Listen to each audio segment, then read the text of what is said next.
What's up? Welcome back, y'all, to another Thursday. Baby, the way this college football season is going on, then we got NFL tonight.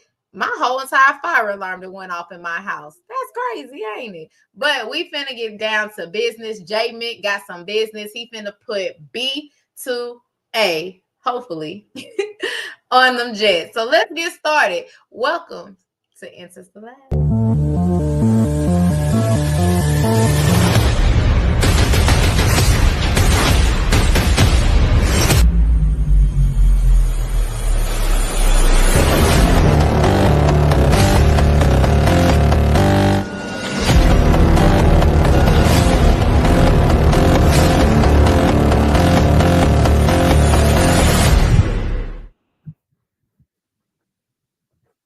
What's up, everybody? It is Thursday. Almost Friday.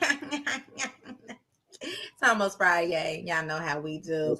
But how's everybody's evening going? Besides my evening, I had an exciting evening. Don't even know what happened, but I had an exciting evening. How's everybody evening going? Great. We almost to the weekend, man. Happy to be here, man. Another exciting weekend. It's going for real. It really is going. College football after this Saturday, it'll be 2 more games less. Then we got the championship games, and then it's bowl season, so people get to go bowling. Some teams are going bowling. Some teams. I mean, some teams ain't. Hey, some teams ain't going bowling. Some are throwing a gutter ball. Look, gutter. The season is all gutter this time. Yes, so since we talking about that good old college football, hold on, I gotta make a shout out really quick. Yesterday was my Founders Day, so today I am representing Butler University, the founding university for my sorority, Sigma Gamma Rho. So y'all just understand, I'm bulldog through and through. They still the bulldogs though, y'all see what I'm talking about? Yeah, you see how I played that? But yeah, nah.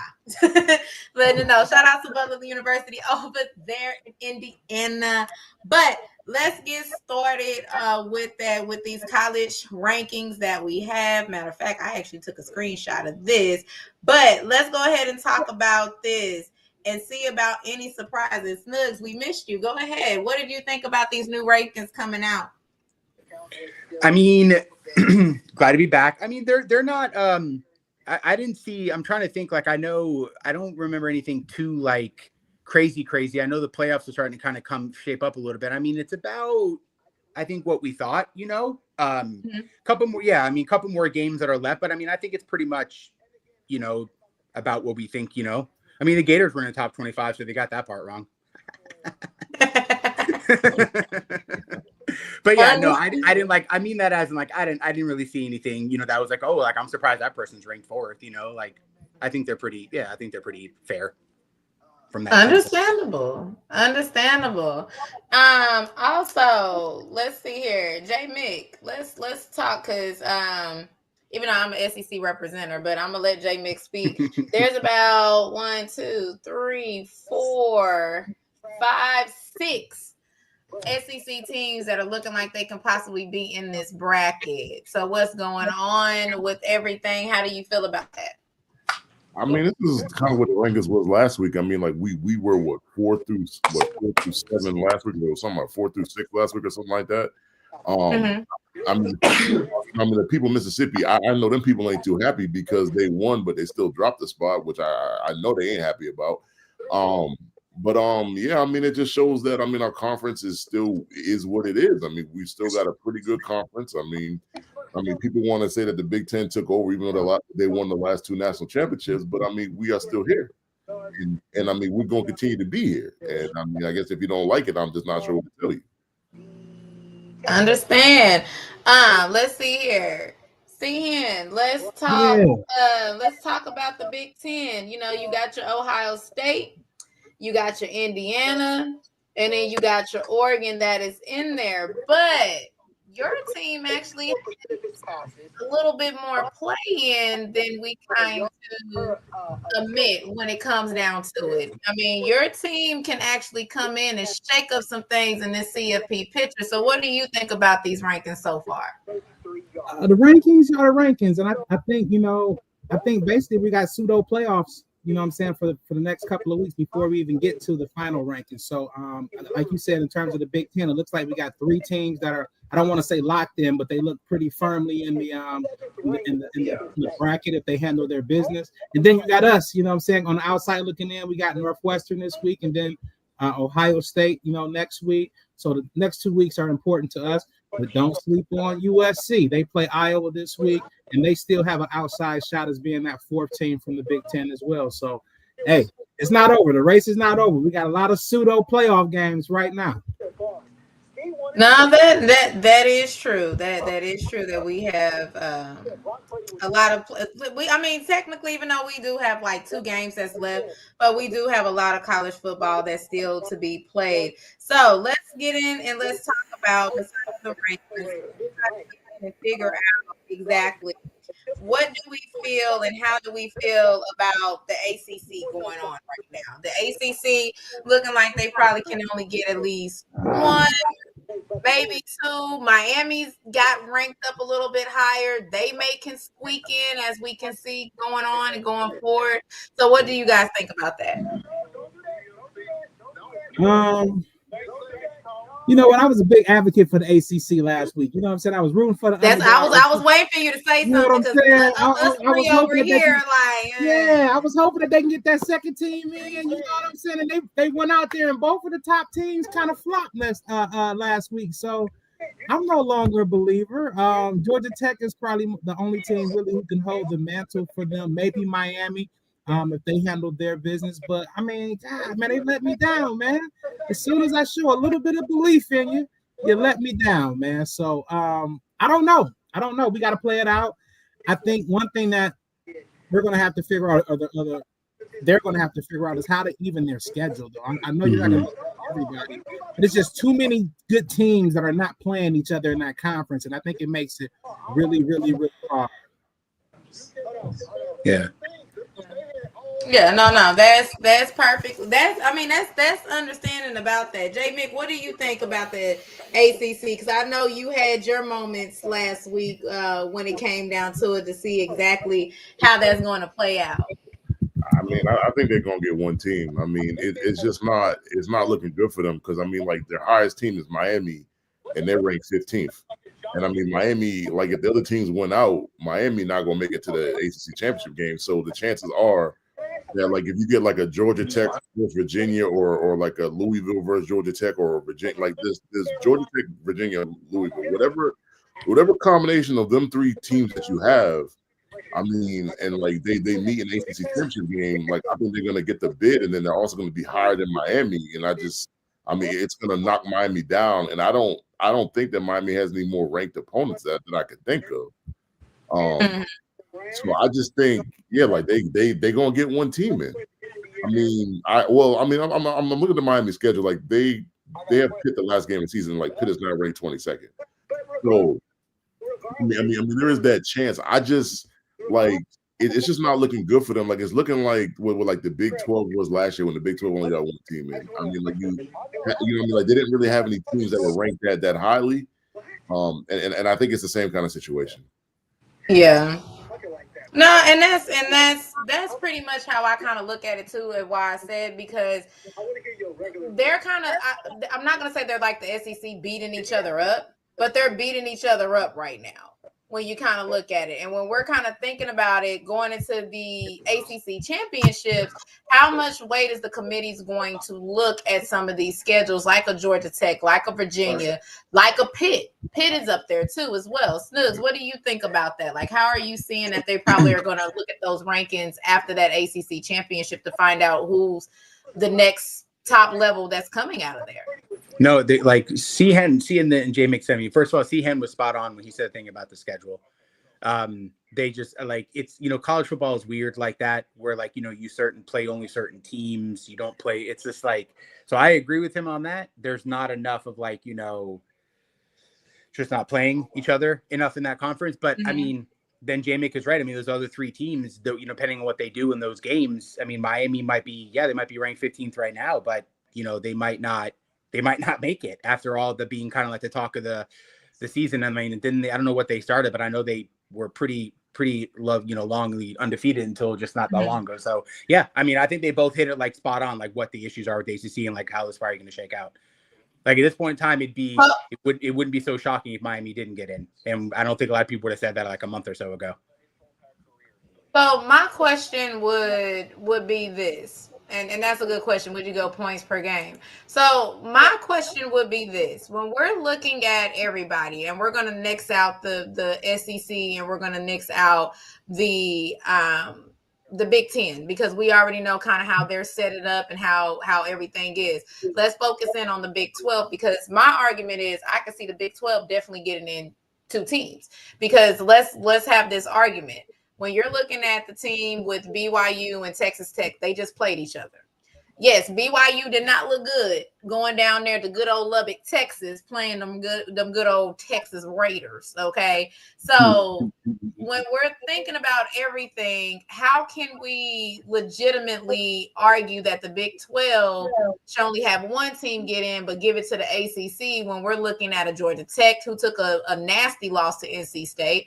Miami took a loss to Louisville, who just lost this past weekend, and then also went into overtime with SMU and lost in an embarrassing fashion over there with Miami. But then you got your likes of Virginia, who just took a loss. But Virginia still has a good little resume on there. And then you got Pitt, who is slowly but surely creeping up. So how can we look at this and kind of make the determine of what the committee might be looking at? Because they're still giving the eye test, but then they're using all their other analytics, who got the best front seven, who got the best defense. How would you guys kind of approach that? J. Mick, go ahead. What would your thought process be looking at between the Big 12 and the ACC of who should get in that second team? I'd give it to the Big 12, honestly. I mean, because like the Big 12 to me, I mean, like, so what, like one of their teams, well, no, like 2 of their teams have 1 loss. One of the teams in the top 15 have a second loss. So they have 3 teams in the top 13 right now. Whereas the ACC don't have any teams at all in the top 13. And just like you said, like Georgia Tech took, I mean, like even though they only have 1 loss, like that 1 loss is a really bad loss. And I mean, I can look at Miami, like, one of their losses was also a bad loss. And so, I mean, when you look at it like that, like Virginia, like I think Virginia has 2 losses and Louisville has 2. Off the top of my head, I don't know what their losses look like, but I mean, to me, like I mean, like when I look at ranked teams in the college football play, like, I mean, like what I look at is your best wins and your worst loss. That's pretty much like I don't dig deep into like the offensive line play and wide receivers and is your quarterback healthy. Like I'm just looking at your best loss. I mean your best win and your worst loss. And then I just think that like the Big 12 teams, like their losses aren't as bad as the ACC's bad losses, and I just think like that's what we went off of last year with the committee, and I think I lean on that as we get closer to the final 12. I think they might start to lean on that. So I'd probably go with the Big 12 teams. I mean the Big 12 conference getting 2 teams in the ACC. Probably only gonna get 1.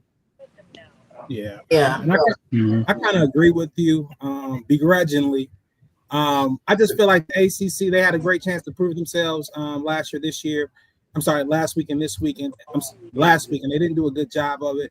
Coming down the pipeline, like you said, you have the Big 12 with a couple of teams with higher rankings, and they probably have a chance to, how should I say, improve their resume, if you will. The ACC, there's so much, this team is here, but they didn't play this team. And again, you have 4 or 5 teams that are ranked, maybe not in the top 13, but again, so many of those teams did not play each other. Now you look at a team like Pitt. I think Pitt, if they run the table, they could possibly definitely be that second team in there. But they could possibly be the team in there from the ACC, but would they possibly knock out one of their other teams on the way, either through the championship game or, in one of their regular season games. So that's very interesting to see as well. And I will say this, to Jay Mick's point, when you look at all these conferences, and then, we have to throw the group of 5 in there, which is a whole nother conversation. I think they're going to have to throw in some type of minimum ranking requirement for the group of 5. I think If a group of 5 team is not ranked in the top 25, I don't really personally want to see them in the CFP. That's just my personal opinion. I know that there's some bias in terms of the rankings. There, it seems like the voters kind of tend to lean more towards the Power 5 conferences. But again, some of these teams, we still got a couple of more weeks to go. But again, a three loss mid, or even a 2-loss mid group of 5 team, I don't personally want to see. I hate to say it, but with that being said, you don't want to be a 3-loss team in any conference, but especially from the ACC. I think you're going to be looked at. If you say there's a 3-loss team possibly from either the Big 12 or the ACC, I think the Big 12 may get the nod, or they may get knocked off by one of the 3-loss teams from the bigger conference like the SEC or the Big 10. So you definitely want to stay away from 3 losses if you're in any of these conferences, but especially if you're in the ACC. That is true. Snooks, what do you think, man? I would lean towards what J-Mick was saying about Big 12 probably getting more in, 2 in, and ACC 1. I mean, you look at the ACC, they have, even though they have 5 teams ranked in the top 25, there's none ranked in like the top 12. The highest 2 ranked are Miami and Georgia Tech, whereas Big 12, even though they have 4 teams ranked top 25, they have 2 in the top 12 and one of them in the top 6. So I just, you look at that, you kind of look at how the ACC has been playing. We've already brought up some of these losses recently for some of these teams. It just like, I would assume the way this is going to play out the last couple of weeks, I would assume that the Big 12 probably get a couple more teams than the ACC will. So let me put a little nugget in you guys' ear, kind of what they said about that. So you know how if you win your conference championship, it's supposed to give you that automatic bye. Well, they're basically saying that it doesn't matter if you win your conference championship. It's ranked by the highest ranked team. So if Georgia Tech and Pitt go to the ACC championship, Georgia Tech wins, Georgia Tech will not be the highest ranked, so they will not get a bye. So that will still keep what we're looking at as the top 4 the same. It won't change. They won't automatically be thrown there. And because of how they have Georgia Tech ranked, they probably will be ranked a little bit lower in the seed. So same thing that goes for Pitt. Pitt plays Notre Dame. Pitt actually got the hardest schedule. Got the hardest schedule to win out on there. They played Notre Dame. I think they go and play Georgia Tech. And then I can't remember the last game that they have, but they have to go play those teams. Notre Dame, Georgia Tech, and Miami. So Pitt can play spoiler, but Pitt can also get knocked out at the same time. Ma'am. They get knocked out at the same time. But here's the thing. People are thinking, well, doesn't that move Miami up? No, it does not.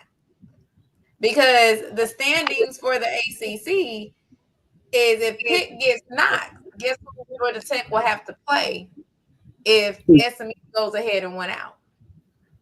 SMU? Yep. That's the third ranked. That's the third ranked team that's in the SEC. Now we have another conversation. So I'm glad you brought that point up because that is the Ohio State conundrum. Yeah, Miami, you might not want there may be a world in the lane where you might not even want to make your conference championship. Why? You may be 10 and you might be on that 10-2. You might not want that 3rd loss, number 1. And then again, you don't know what's going to happen in front of you. Maybe Armageddon in front of you. And you might backdoor your way into this tournament. And to your point about the buys, it may not be a bad deal not to get the bye. I believe last year, every team that got the bye who played at home in that 2nd round lost, if I'm not mistaken. Y'all fact check me because I'm old. No. So it might not be the best thing to get that bye. You know what I mean? So it's gonna get very interesting. Some people gonna be like, listen, hey, I'm gonna stick this one out and let y'all fight it out, and hopefully I, fall right on into this playoff and see what happens. Get a week out to rest up. I'll be honest with you. As a Georgia fan, we have already said we weren't supposed to go last year. If Texas A&M and all of them did not fold, we probably could have made a good little run, and we probably would have never lost Carson if we would have never played. So this is why some people were kind of hinting at, when we move to 12, how important are these conference championships are going to be. And it's almost in a sense where, to see Hen's point, you really don't want to make your conference championship. You want to cross your fingers and hope a monopoly falls and you get in that way, and just go ahead and take a pre-buy and not get an actual buy in that type of situation. Snugs, what do you think about that? How do you feel about that? I mean, so some of these rules and how they get in, it's just like, it's just, I hear what everybody's saying, man, and it's just, it goes like, I feel like sometimes when these committees are making these playoff teams, like it's almost like, like some type of favoritism is going to fall in at some point in time, or like, right, or whatever booster sent in that extra $1,000 check that day, it's like, but I mean, in some ways also, like I played in different sports, right? And with the whole buy thing, and sometimes you don't always want to have that buy, like, especially if you're playing well towards the end of the year, like sometimes that buy, like it's happened to me. Like I remember very vividly playing a basketball tournament, and we were one of the teams that had a buy. This is going back like, a long time ago, but we were really good and we got the buy, only lost one game that year, and we lost in our first round. Like, well, technically the second round, because, we had the bye for the first round. So it just, we lost our first playoff game. So it just, I think just best thing, just strive forward, keep your head down and kind of let the stuff play out. Because like I said, at some point in time, I think a little dash of favoritism is going to be in the way. So you can't really control that. Exactly. Shout out to the SEC. But pretty much. To DT's point, Michigan. I told you last week, DT, y'all gotta go to the big house. Y'all got 4 years running, honey. 4 years running. So let's just see. Let's just see. Because again, Michigan can throw that wrench in there, and now we back having this same conversation. So let's kind of take a peek at some of our elimination games this week, or maybe the shake-up dominoes that some teams may need to be able to put themselves into it. Notre Dame, as we mentioned, is going against Pitt this weekend. That's a 12 noon kickoff. So they start our day off right. Then we have OU versus Alabama, which that is a 3:30 kickoff. And OU shocked Alabama last year up there in good old Norman, Tornado Alley.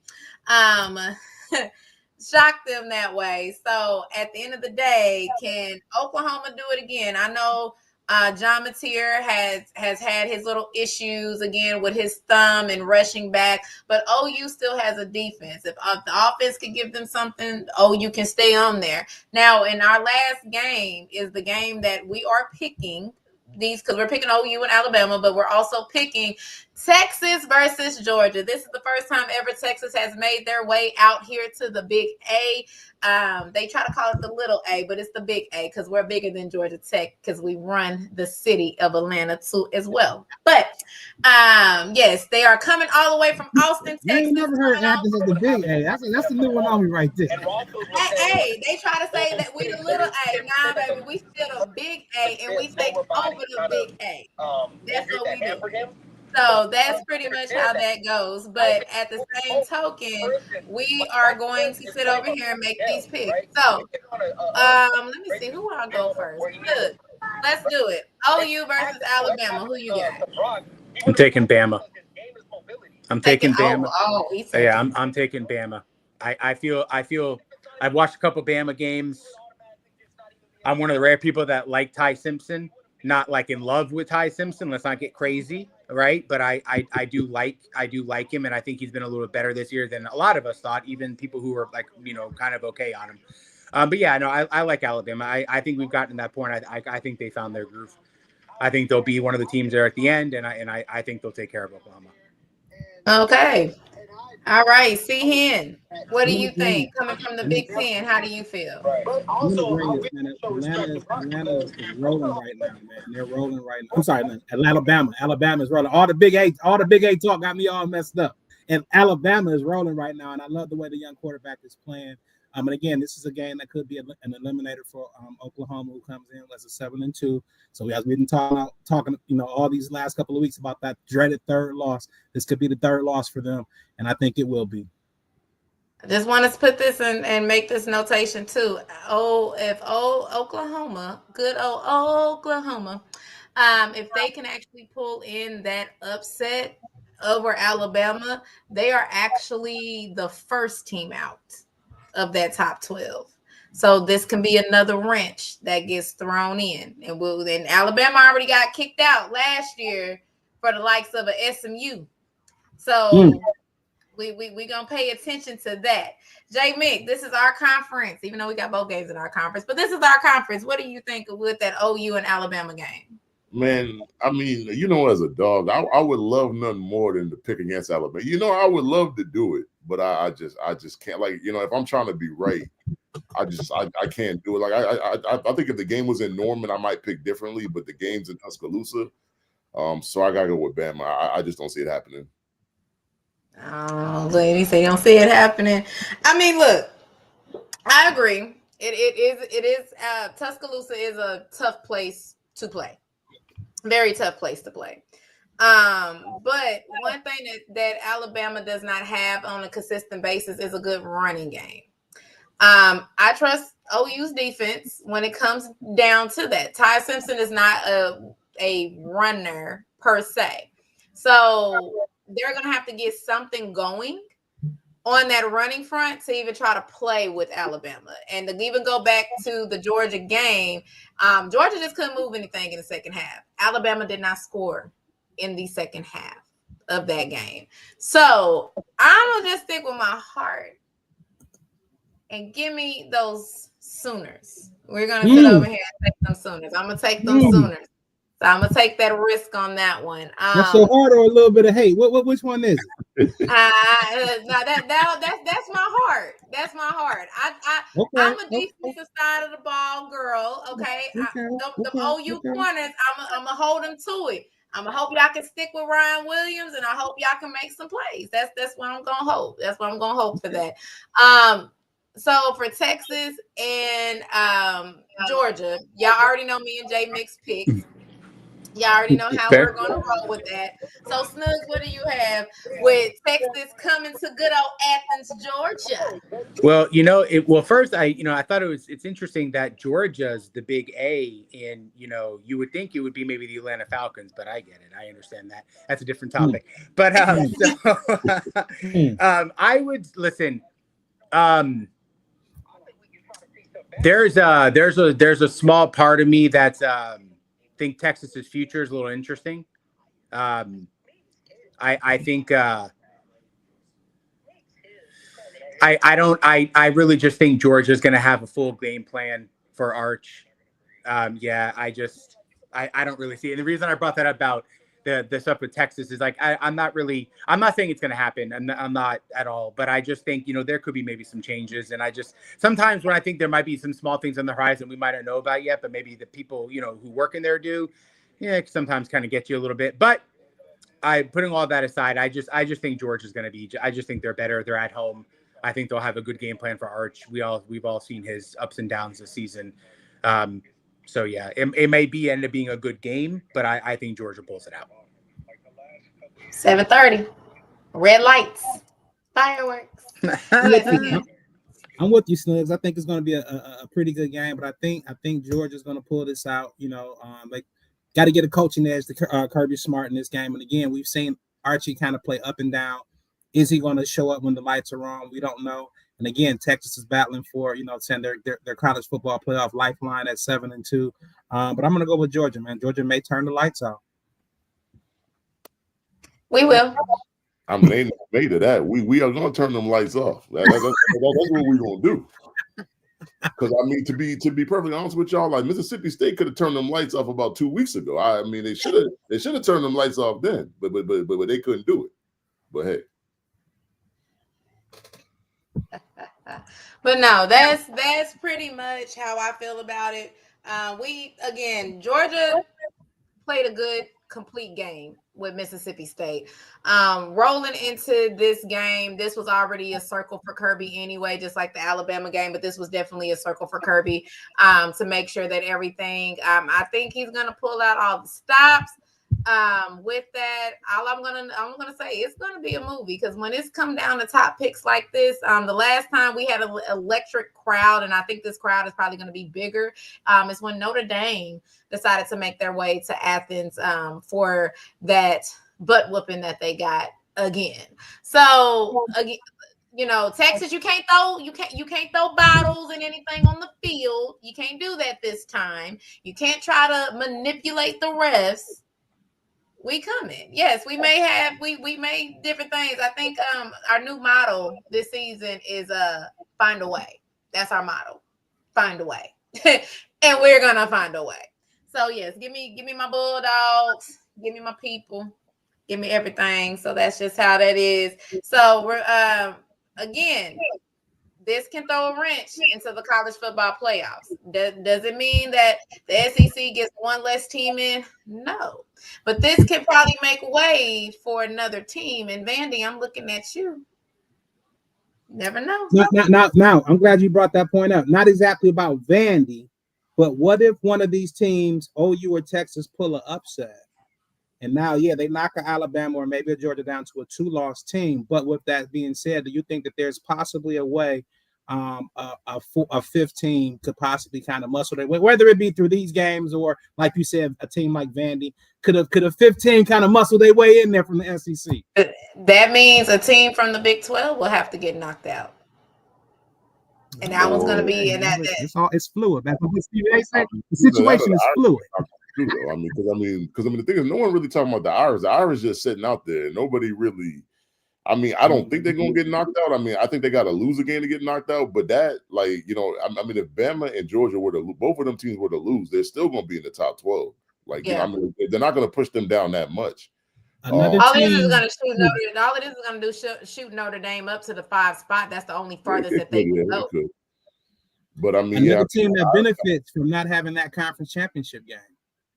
I mean, personally, like E said, like last year, like I was cool not even going. I just wanted to make the college football playoff last year. I didn't really want to go to the SEC championship game. We found our way in there, and we won the darn thing. So I wouldn't. And I mean, like this year, like looking at Texas A&M and Bama, like if we don't get in, I'm cool with it. Like I'm fine. Like I don't trust me. I'd love to win the conference for it. I mean, the third year in a row. I would love to do it.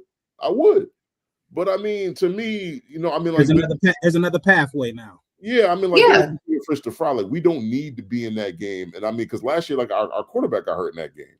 So if we could make the playoff without going to that game, I'm fine with it. Like say we, God forbid, we was to lose to Texas or Georgia Tech, I still think we're gonna find our way in there. So, well, Georgia Tech wouldn't hurt us since it's an out of conference game.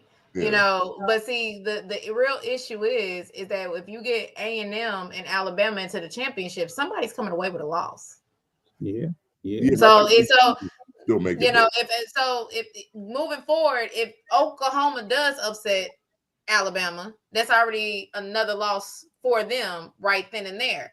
They make their way because they own the tiebreaker over us. So Georgia's not doing it. Texas A&M will have to fold like they did last time for us to be able to get pushed back up in there. I just don't see that happening, to be honest. So it would definitely still be probably Texas A&M and Alabama, or if I look at I forgot who's behind them. I think with that, if Alabama gets another loss, that's 3. Now we can have a real conversation.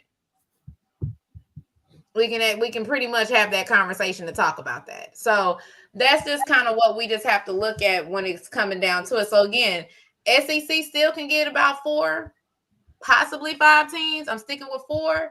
But if they do get that push to get that extra team, somebody in the Big 12 might not be getting in. If they decide that, because like we said, Notre Dame is out there just sitting there with no conference. So we got to take that into consideration. But speaking of conferences, let's make our way to the NFL. So we pretty much got we're full steam ahead in the NFL. We're not even nowhere close to get to our playoffs yet. We still got a couple of games to get played in here. Let's start with the big news. Giants finally fired Daboll. They finally let him go. So that leaves y'all correct me if I'm wrong. I'm going off the dome of my head about possibly what 3. I know we got 2 official head coaching positions, but yeah, I think you got the Titans and the Giants. I think that's it. Giants. Yeah. As of right we now. got Yeah. as of right now. Okay. I thought I don't that's where I think thought somebody else. fired yet. I mean, there are some guys on the hot seat though. For sure. I think a lot of people are on the hot Yeah. seat. I think this season put a lot of folks on the hot seat. So, but let's start with Snooks. Do you think Daboll got a fair deal, or do you think they kind of did him dirty? So I'm gonna answer this how I think this situation went down, and I have no. This is just my opinion. I think they knew going into the season they were going to fire him. I think they used his offensive enough prowess to watch some film on players going into this draft to feel good enough to draft Dart, because we obviously know he was a Dart guy. You could always use that excuse as to why they took Dart. You know what I mean? Just in case he flammed out. Well, we took Daboll's guy, but now that Daboll's good, it doesn't really matter. I like the saying goes, dead man walking. I think he was a dead man walking before the season really started.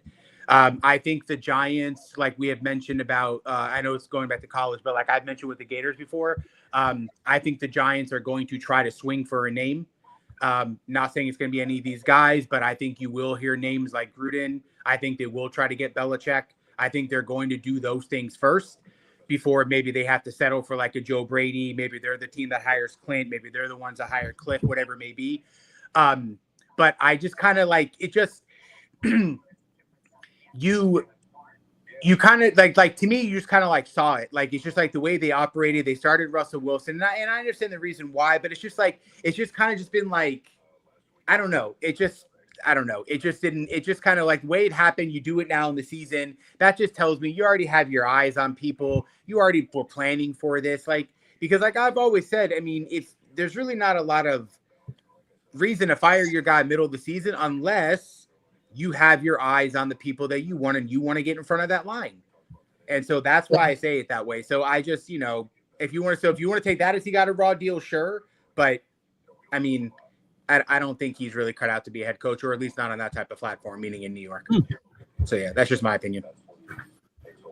All right, Sehan, go ahead, because I see your brain turning. You know what? I think Snook said a lot of good things. I think that, based on, if we just look at his resume and the wins and losses up to this point in his tenure there at the Giants, I mean, yeah, he's probably, a fireable guy, but I did like him as an OC, and I did like the progress that they were making this year.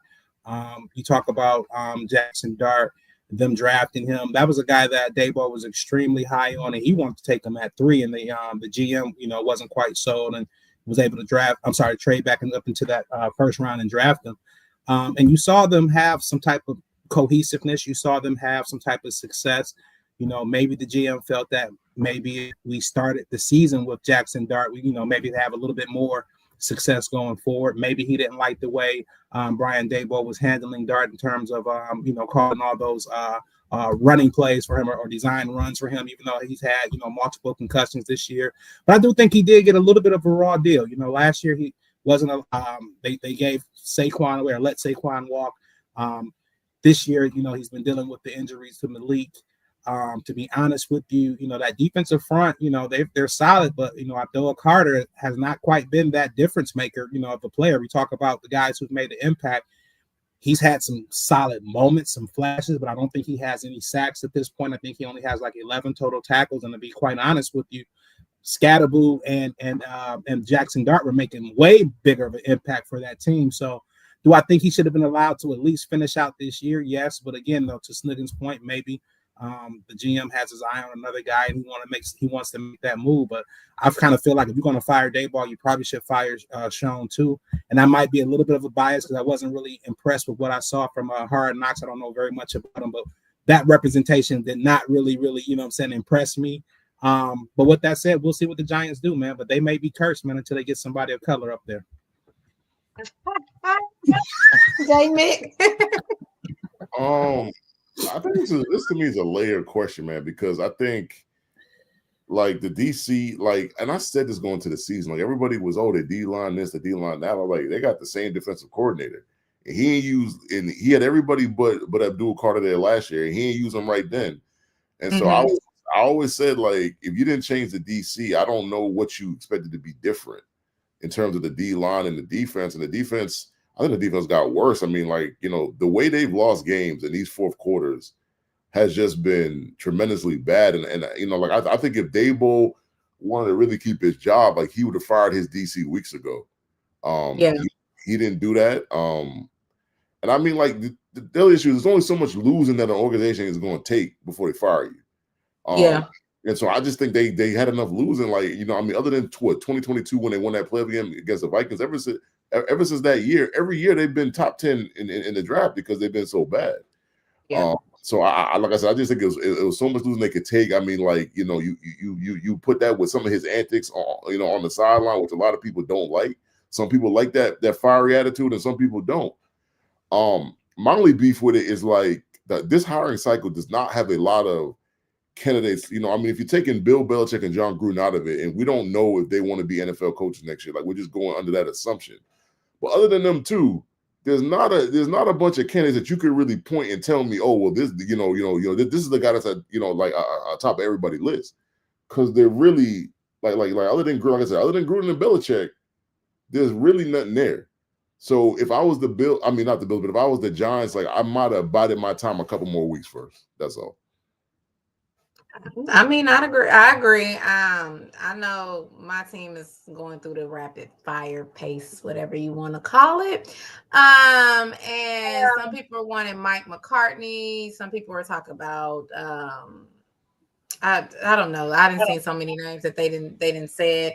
But we pretty much, this cycle is not going to be good unless you go down to the college ranks. And I'm gonna be honest with you, even in the college ranks, nobody hasn't really impressed me there either. To come in and come be a NFL coach. So I do agree. I know some people said if they were going to do the firing, they needed to clean house. That means start from the top and work your way down to the bottom, and just start all over. But again, I know some people say that the Giants GM is just there. I mean, not even GM, but their owner is just there. So I'm not sure. Even with the new head coach, I'm not sure if we're even going to get anything from them. But I mean, everybody has a point. Probably should have let him stay a couple of more weeks. You weren't going to get anything really done. Injuries really did take a hard hit. You lost Neighbors first. Then you had a little go-to moment with Scatterboo and Jackson Dart. Now you don't have Scatterboo. With that, you still got a couple. Defense is just not looking what we thought the defense was going to look. And I think, again, I do agree that you got rid of Saquon. You really didn't give him anything. You really didn't try to figure out how we could replace that. Even though I love Scatterboo. Every time I see him, it's like, Scatterboo, I loved him at Arizona State. But I just like that name, Scatterboo. Okay. But it's just like at the end of the day, it's not a Saquon Barkley. So we see this. Oh, go ahead. Go ahead. That's a great job, though. Early, I mean, looking at it, if Malik is healthy, you have Dart kind of, in the fold. You've got Scatterboo. You got to figure out a couple of things on your offensive line for sure. You got a couple of building blocks on that defensive line. That job looks like one of the premier jobs. But is it really? But if you look at that division, is it like what you got is you got an Eagles team that don't look like they're slowing down. I know they got the problems with AJ Brown or with the problems that we think that are there. And then you got the commit. Like, I know the Commanders having a bad year. They got a franchise quarterback, and I mean they're going to build that team. It's a competitive division, but how many jobs? When you really look at it, how many jobs? Generally, when you're changing coaches, The team is pretty bad, man. And I'm not saying this team isn't bad on paper and record wise. They're the Tennessee Titans, yeah. No, yeah, exactly. When you look at the talent though, the talent that you have, this is very enticing, man. This is for sure. And to your point, you're getting Dart, Scatterboo, Neighbors. Let's include their tight end Theo Johnson kid. You're getting 4, and then and then you have Carter on defense. So you're getting 5 of your main guys all on their rookie contract still. Oh, okay. And really the only guy they really paid is Burns, because we don't know if they're going to pay Thibodeau. Yeah, that's a good question. Right. That's a good thing. So that's what I'm saying. I kind of, and I'm not comparing completely, but I kind of view this when people were saying about the Texans job before D'Amico took it. Yeah. I was very, very high on that job. People are like, what the hell are you talking about? And kind of the same old breakdown, because you were getting, you were kind of now they lucked out because of the, they had to do their trade stuff for the picks, but you're walking a situation where you're not really tied to a lot of bad contracts. You have cap room. Yes, J-Mick makes a valid point with the division, but at the same time, the way that division plays out usually year after year, it's just, that's kind of how the NFC East is, you know what I mean? So, but I mean, I get that point, but yeah, I mean, I just think I think it's a little bit better job than maybe, some might think right on the surface, especially when you step back and look to the contract situation, the money situation. I don't know what their draft picks are exactly like. I don't think they're and I think as low as maybe say the Commanders, only 5 or 6, but yeah. I think the Giants have all their draft picks. So I mean, I just think it's one of those jobs. I think that's why I think at first they're going to try to get somebody big. And I mean, because I think they're going to sell them on all this stuff. Hey, look, we have picks. We have all these guys in rookie contracts. We have cap money. This is New York. We're ready to be big again, So that's why I think they're going to try to swing for the fences at first. And then I didn't even mention the Cowboys. I mean, I hate to tell people this, but I think the Cowboys are going to be good next year. They are going to be really good next year. And I hate saying that too as a Niners fan, but I agree with you. If you maybe put a future bet in right now for football, that would be one of my future bets, would be them winning the East. Say what? Are you basing that on them paying Pickens or? Well, no, I'm not just basing it on Pickens. I'm doing it on the moves I've seen them already make. Mm-hmm. They're going to have 2 first-round picks, I believe, this year. I think the first round next year. So, they're going to have somebody to play around with. They're going to have draft picks. They're going to have 2 first-rounders this year. I mean, I just like the position that they're in. I mean, if they could just make that defense a little bit better, that's going to be a dangerous team next year. 100%. No, I do agree with that. And really see heading to that point, man. I mean, I think they'll probably end up franchise Pickens. Wouldn't be surprised they end up keeping him, but I'm sure they'll at least franchise him. And at that point in time, now you have options. Now you can trade them, so you'd get even more draft capital, or like I said, they'll figure it out and sign them. So they're set up, to J-Mick's point, they're set up where they have some really big avenues they can walk down. And listen, we all feel how we feel about Dak. I can bring up, trust me, there's 2 playoff games that I love to bring up to Cowboys fans, but at the end of the day, he is good, especially during the regular season. So at least to that tune, we know they're going to be there, So, but I agree. Like I said, I'm very going into next year, they're already on my list of teams that I would put hey, they can win the East or they can make some noise. I just want to remind everybody who they GM/owner is. All right, so it sounds good. Yeah, that's a fair point. We didn't bring up we didn't bring up Grandpa Jerry. It sounds good, but I hear you. And so that man is casket shop. Oh no. Until he can look. Poor Jerry. I promise you. I think once that happens, we might actually can make this believable. Listen, I don't know how much better Jerry Jones Jr. is, so I'm not sure about that. And listen, and as a 49er fan, I don't care. I'll be honest with you. As talking to some fans, they actually prefer him to be making all the decisions. Oh, I could see Jerry that, just be the owner. They prefer him to do that. So I could see that. That's crazy. I mean, the NFC is going to be a very NFC East is going to be a very interesting conference. Well, not conference, division. I got you. Yeah. Let me get the freaking college out of my head, but they're going to be an interesting division moving in. I think all eyes how we have been praising the North over there with Seahan and all his fellow Northians. The East, all eyes are going to be on the East because you are going to have a new coach with the Giants. They do have those picks. You do have the Cowboys who have their picks with their trades that they made. You got a healthy Commanders coming in, and if Philly can sit over here and figure out some of their issues too, that division gonna be looking kind of competitive over there. So definitely can see that moving into 2026. So I know it's really not that major big news over there, besides the Panthers letting the Saints win. That's funny. But yes, so we got a couple of games that we're looking at. A lot of people are starting to get playoff position. We're kind of starting to see the playoffs for some of the NFL teams coming on. We're starting to see who not gonna be in them playoffs with that. So that's just how that situation pretty much crumbles there. So when we sit and look at everything that we have a couple of games. Kansas City is going up against Denver this week. That's AFC West competition. That was actually going to be good because Denver do have a good defense, but can Kansas actually come back and make their comeback? Let's see how that one works and see how that one goes. We have our games that we're going to pick, which is going to be Tampa Bay versus Buffalo. Boo to both for me. We're gonna have the Rams versus the Seattle Seahawks.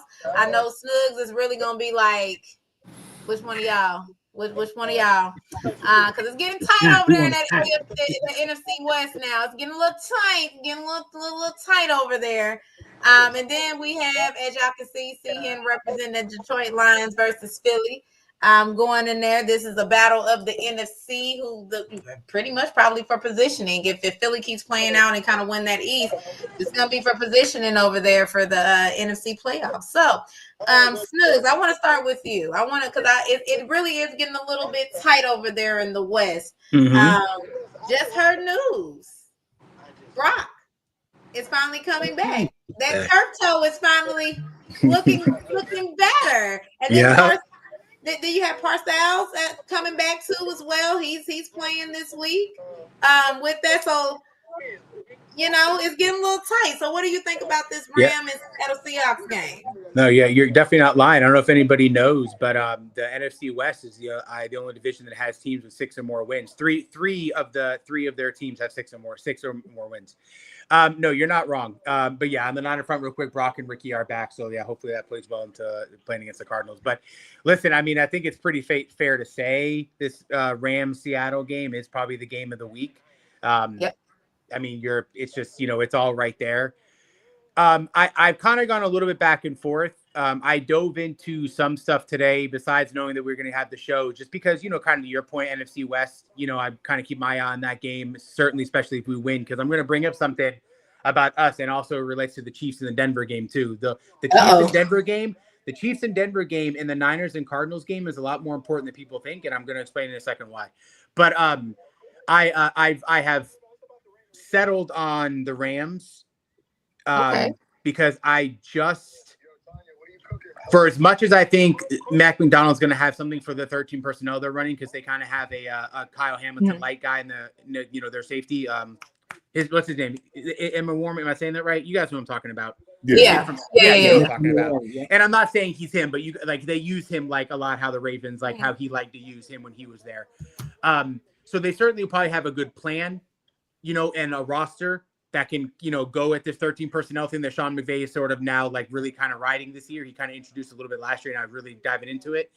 But I just think Stafford and him are on a different level right now, and I mean Stafford as in Stafford and McVay.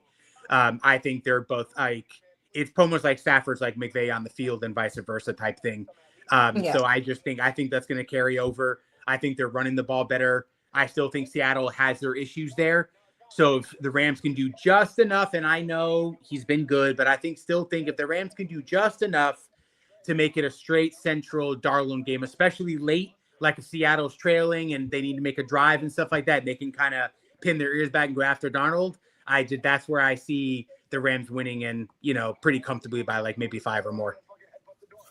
Okay, J Mick, what do you got for me about this LA versus Seattle? I mean, I think it's one of the best matchups of the week. I mean, I think it's a tough game to call because Seattle's been playing so good. Something I hear a lot with my team is that everybody says, "Oh, well, the schedule's weak. They really haven't played anybody." But I didn't expect Seattle to be in this position. But I mean, I do expect the Rams to win. I just think the Rams have too much on offense. And I just think that I mean, like, they're going to get after Sam a little bit. I'm not saying Sam is going to play bad. But I just think like they're going to get after him enough to make him a little bit uncomfortable. So he's not going to be as pinpointed as he's been throughout the whole season. So that's kind of why I'm going with the Rams. Okay. Sehan, what do you think? You need money. We need money. For sure. We need money. 3 for 3. 3 for 3. I'm going with the Rams. To my previous two cohorts points. Stafford is playing at a very, very high level. Puka's back, Devontae's back, Kyron Williams is playing well, and they're getting some pressure from that defensive front. So Seattle's playing extremely well. Sam Darnold's playing well. I think if his name was if he had a different name, he may be getting some of this MVP. He may be in the MVP conversation. But with all that being said, these guys, again, I think I mentioned last week, I love these matchups in the NFC West. And I just think these guys see a lot of each other. And I think McVay comes out on top in this one. All right. I like Rams. I'm still trying to wait to get to SoFi Stadium so I can see that in person. So, yeah. I like the Rams this week. I'm actually going to pick the Rams this week. Now, Snug, you said that you had something about KC versus Denver. And why that one is. Go ahead and drop this little nugget because somebody probably needs some money out there. My money. So yeah, it's a implication of the game itself. So if the Chiefs win this game, they have like an over 80% chance of making the playoffs. But if they lose, that drops to 54%. So and I get it, you still have half a chance, but that's a pretty a chart's out right now. I'm pretty sure you can see it on Twitter, but there is a chart right now that's showing you where every team stands and if they were to win or lose and like where it's going to change their stuff. And it just kind of goes to show you, because you got to remember, if Denver wins that game, they're 9-2. Yeah. You know, and that would make, I think, the Chiefs 5-5. Yeah, 5-5. Right? Yeah, 5-5. So I'm just saying, like, and it kind of goes, it's the same percentages for the Niners versus the Cardinals. If the Niners lose to the Cardinals, we drop to like in the 50s to make the playoffs. And right now, if they win, they go up like almost to like 90. So it just, there's some games this weekend that even though maybe the matchup doesn't scream like an LA, versus Seattle. Yeah. That game has some implications. I mean, I'm going to lean the Chiefs because that one stat that I just can't get out of my head with the Broncos, they're the only team that they're the first team, through 10 games that has a winning record, but also leads the league in punts. So I'm not there with them. I don't think Bo Nix is playing well. Even if the Chiefs win this game 17-10, I just don't see Bo Nix beating Spags' defense. Again, anything is possible any given Sunday. But yeah, I think the Chiefs are aware of this implication of this game, and I think they're going to handle business. We'll see about that. That's actually interesting stats. Y'all might want to go look at that and see. Might be some little betting money going on over there. They're playing for their life. They're playing for their life, Slugs, for sure. Yeah, that's interesting. We'll be watching my eye on that. Let's go to Tampa and Buffalo. I'm going to start with J. Mick because Buffalo is within his division. What do you see about this Tampa Bay versus Buffalo? I think both of them are 6-3. Correct me if I'm wrong. They're both 6-3, right? Yeah, all right. I think this game is kind of pivotal as well. Because if the Patriots beat the Jets tonight and the Bills were to lose, I think that's it for them. Like I just think that's like, and I mean the way the Patriots schedule is set up down the line, it's they only really play two tough teams down the stretch. It's the Bills and the Ravens, and pretty much everything else is cake.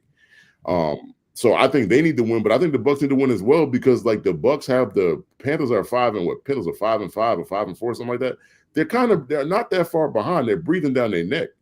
So I just think both teams need to win. And for me, this game hinges on Bucky Irvin. I think if Bucky Irvin plays, I think this is a game that Tampa Bay could win. I think if Bucky don't play, I think it's just incredibly difficult for them to be a one-dimensional team and beat the Bills like that. So I mean, like I said, if Bucky don't win, then I got the Bills. But if Bucky plays, then I got the Buccaneers. Okay, Sehan, who do you have in this game? Man, hey, he brought up a good point. I already had Bucky out. You know what I'm saying? I don't know. I did say that he was. I did see that he was at practice, but I don't know what level of participation. But with all that being said, man, I think it's a must-win for both of these teams. Buffalo has been a little disjointed, in my opinion. They haven't quite looked like that Super Bowl contending team, juggernaut, if you will, that we thought they were. They're a little banged up. I'm coming into this game as well. Dalton Kincaid, I don't believe, is playing. But I'm gonna go with Buffalo. Somehow Josh Allen figures it out, pulls this game out, and again he's got to keep applying pressure, man, to those New England Patriots, man. Hopefully that young team falls off and he win that division for I don't know how many years in a row they've done it. But with that being said, I think we gonna try to put an end to all that now. That game, we might, if they do win, we might be having a conversation about that might be the differentiator over there in the AFC. Yeah. I'm going with Buffalo on this one, man. Buffalo. Okay, Snugs, what you got for me? Oh man, I don't want to upset J-Mick, but the game's in Buffalo. Yeah. Game's in Buffalo. Little bit, and I'm hearing it's a little bit of some. I know, yeah. Going on tropical team. Listen, I've said in a few times this year, just in random times, it could be spaces and whatever conversation. I haven't been really. I think a lot of us haven't been in love with how Buffalo has played or won this year, especially like on the defensive side. Like I get it. You almost saw it right away week one. Ravens having their thing. I guess man, this is a tough one. No, I'll be different. I'm going to take Tampa. I'm going to take Tampa. Buffalo loses to Florida teams 2 weeks in a row. Oh, wow. I mean, I can see that happening. Let's do it. Yeah, but I can see that happening. But I can't let Tampa win 3 or 4 years in a row the NFC South. So I'm going to Buffalo. They're going on 5. I don't think it's 3 or 4. The 5, I can't remember, but I just wouldn't see like this. I can't have that happen. So I'd rather the Panthers win it. Oh, I just can't believe I said that. Jesus. But yes. I do want to see this battle going down between the Patriots and Buffalo. I really want to see that go down. Because I'm going to go with the Patriots anyway, but I'm going Buffalo. I think Josh Allen and them kind of get right. I think this is kind of like they get right game, and then they get left when they play the Patriots. So we'll see how that one plays out. All right. So the last game that we are picking is that Detroit versus Philly. This is another game that's going to have implementations because this is going to be for seeding in that NFC. This is going to be the top dog. Whoever comes out of this game is going to be the one that's going to be leading for the NFC. I'm definitely going to give that. This is where everything is going to play out with this one. So this is another big game. And this game is in Philly. Correct me if I'm wrong. Yes, it's in Philly. Yes, it is. It's in Philly. They're going to Philadelphia.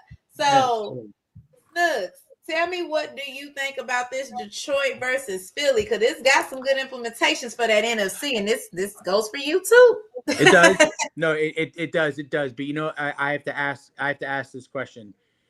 Do we think that Detroit is going to score more than 7 points on that Eagles defense?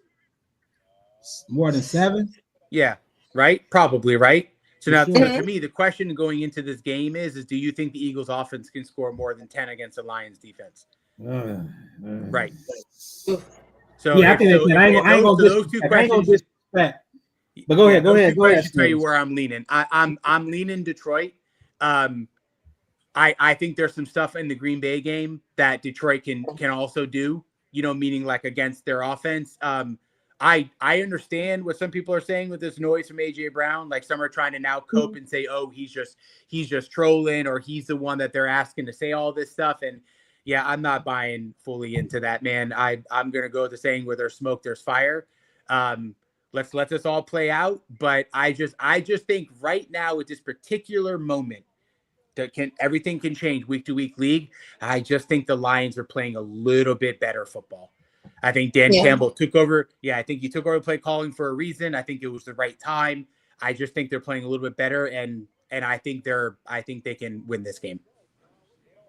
Understandable. J Mick, what do you see with this Detroit and Philly game? This is another tough one, man. I mean, it's like this is a really good game. Like it could go either way. I just think Detroit's hitting all their cylinders right now, and I don't think the Eagles are offensively. I think defensively, like the Eagles are a lot better. But yeah, I mean, like the whole AJ Brown thing and like that just does not seem like it's in a good spot. And I mean, like it could be like like dramatized a little bit too much. Yeah.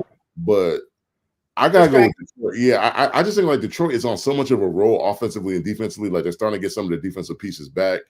And it's just like it's not just Gibbs or J-Mo or St. Brown. Like it's a whole bunch of guys. They got a lot of guys that you got to deal with.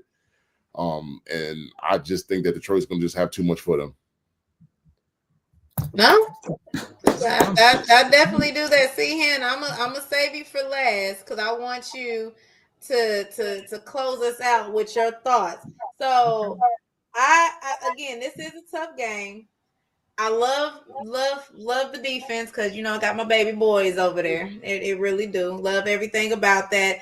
I do believe that the inconsistencies with Philly that we can see that they're not playing full complementary football. They don't have all their cylinders rolling. We're not playing all phases of the game as we're used to seeing Philly. Detroit kind of had little hiccups, little things, but I do agree. Coming in, they are playing all three phases. They're playing complementary football, and you can definitely see that they're having it their way right now. And I do believe that this is one they probably circled at the beginning of the season, that they wanted their shot with them and they want to make noise. And I think this is where they're going to prove that they are now here to stay. They're going to be a tough competitor up there in the north, but they're putting the NFC, all of the NFC, on notice that hey, if we're gonna make a run for the Super Bowl, it's gonna run through us. So give me Motown, give me all of that, and I'm gonna go there. And Hen, I'm gonna let C-Hen go ahead and take us out. Yeah. You know what, man? Listen, man. Hey, man, I got three of the greatest co-hosts in the world, man. You know what I'm saying? They didn't hype me up. Listen, y'all more confident than me. You know what I'm talking about? I'm coming here. I'm gonna let y'all know my pick is based strictly off my heart. Biased in the motherfucker. I ain't gonna lie to you. I ain't gonna lie to you. I'm gonna tell you why it's a little bit biased, and I'm not as confident. Sam Laporte missed his second day of practice today, so there's a good chance that he may not be available in this game. We got practice participation tomorrow.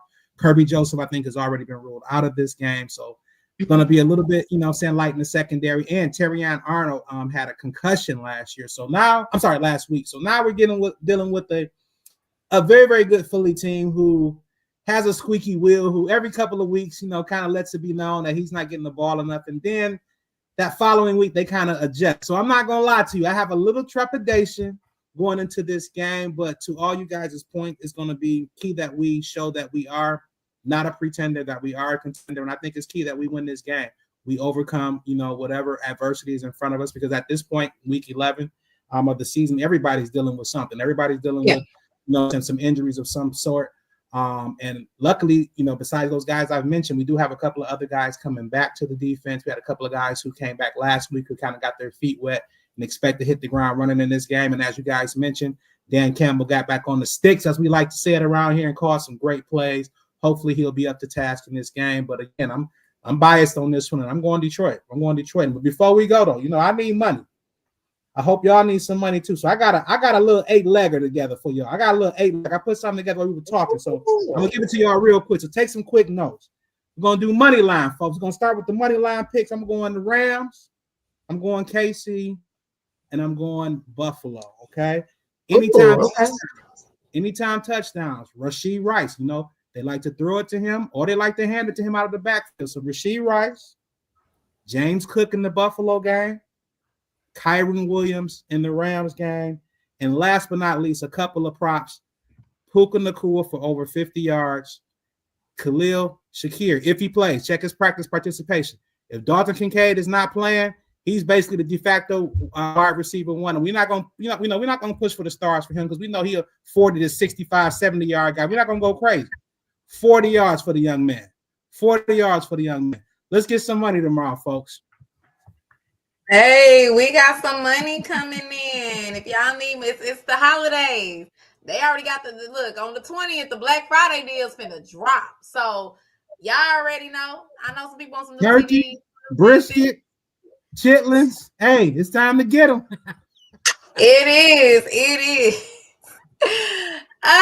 It was good chatting with y'all this week. We finna go because I know Jay Mick already sitting over here looking disgusted with his team probably right now, the way his facial expression is playing. So we finna let him go sit over here and go chill with his Is Drake May playing? I mean, not really, because our first drive defense, we give up touchdowns every week on our first drive defense. Okay. Listen, so you don't go through the heart attack when Jordan do it. Okay, I'm glad to know. All right. It's a division game on Thursday. It's gonna start off a little rocky. Yeah. All right. Yeah. And let Drake May cook, bro. Yeah. Amen. Let him cook. Please cook. Please cook. On that note, we'll catch y'all next week.